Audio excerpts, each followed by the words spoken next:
కొన్ని నెలల క్రితం వరకు నా పరిస్థితి ఎలా ఉండేదో తెలుసా? నెల ఫస్ట్ తారీఖున జీతం పడగానే సంతోషం కంటే టెన్షనే ఎక్కువ ఉండేది. క్రెడిట్ కార్డ్ బిల్స్, పర్సనల్ ఈఎంఐలు ఇలా అన్నీ కట్టేసరికి చేతిలో 10వ తారీఖు కల్లా పైసా మిగిలేది కాదు. ఒకరోజు మా నాన్న నా సమస్య అంతా విన్నాక ఒక చిన్న పేపర్ మీద ఒక రూల్ రాసి ఇచ్చారు.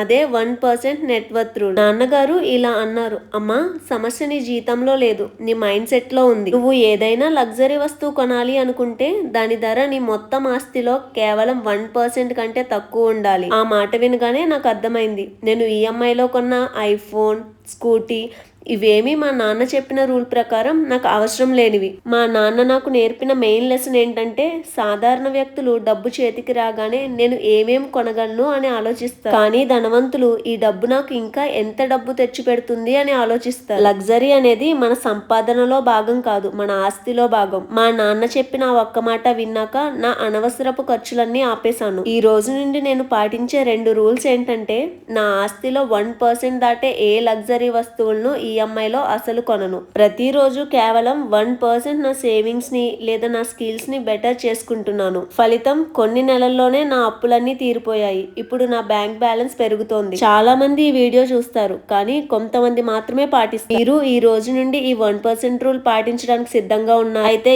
ఎస్ ఐఎమ్ రెడీ అని కామెంట్ చేయండి. ఇలాంటి యూస్ఫుల్ కంటెంట్ కోసం మోనిక్ మైండ్స్ ని సబ్స్క్రైబ్ చేయండి.